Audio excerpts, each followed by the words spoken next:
प्रभु यीशु मसीह के सामर्थी नाम में आप सबों को जय मसीह की।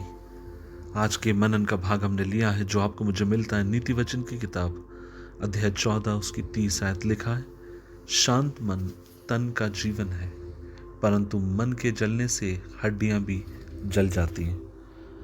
अजीजों, क्या आप याद करते हैं यूसुफ की कहानी को? उसके साथ वास्तव में क्या हुआ? हम जानते हैं यूसुफ पुराने नियम में परमेश्वर का एक चुना हुआ दास है, लेकिन जब वो छोटा था अपने पिता के साथ और उसके भाइयों के साथ वो रहा करता था।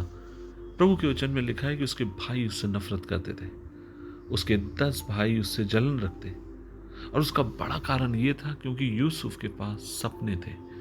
यूसुफ सपने देखता, और ना केवल सपने देखता वरन वो अपने पिता का भी चहीता पुत्र था। और इस बात को सोचकर कि पिता उससे ज्यादा प्यार करता है और उसके पास दर्शन है, सपने हैं, उसके भाई ये सोच सोचकर उससे नफरत करते हैं। और हम देखते हैं जब उनकी नफरत पारिकाष्ठा के तक पहुंच गई, अर्थात जब उनकी नफरत चरम सीमा तक पहुंच गई, तब उन्होंने अपनी नफरत को खत्म करने के लिए काम किया, और वो ये है, उन्होंने अपने भाई को ही खत्म करने की कोशिश करी।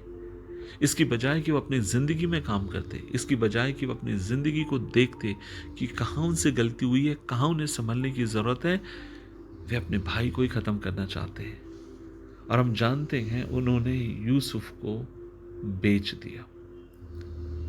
आज मैं सुबह के समय आपसे कहना चाहता हूं, यदि आपकी जिंदगी के भीतर यदि नफरत किसी के प्रति है, क्रोध यदि किसी के प्रति है, जितना हो सके उस व्यक्ति से आप बात करिए, फोन करिए, मैसेज करिए, कहिए मुझे आपसे बात करनी है, अपनी चीजों को क्लियर करें। क्योंकि कई बार यदि हम इन चीजों के साथ डील नहीं करते तो ये चीजें हमारे भीतर हमारी हड्डियों को गलाना शुरू कर देती हैं। ऐसी चीजें हमें परमेश्वर से दूर ले जाती हैं। इसलिए मेरे भाइयों मेरी बहनों, मैं आपसे कहना चाहता हूं, हो सकता है आपका गुस्सा भी जायज हो कि क्योंकि किसी ने आपको चोट पहुंचाई, किसी ने आपको तकलीफ दी। हो सकता है आप कहेंगे मेरे साथ ही हो, और मैं हर बात आपकी मानने के लिए तैयार हूं। लेकिन मैं आपसे ये भी कहना चाहता हूं, मेरी बहन हमेशा एक बात कहती थी, किशोर, ना क्षमा करना या नफरत करना एक ऐसी भावना है जिसके भीतर जहर हम पीते हैं, और उम्मीद हम इस सामने वाले से करते हैं कि वो मर जाए। हम क्रोध में होंगे, हम नफरत में होंगे, और ये उम्मीद कर रहे होंगे कि सामने वाले का बुरा हो। मैं आपसे कहना चाहता हूं, हमें प्रभु से बल मांगने की जरूरत है, प्रभु से अनुग्रह मांगने की जरूरत है।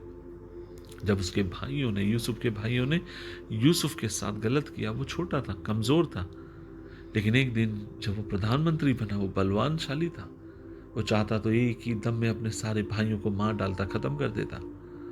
लेकिन यूसुफ क्या कहता है? यूसुफ कहता है कि जिस बात को तुमने बुराई के लिए बदला, परमेश्वर ने उसको भलाई में बदल दिया।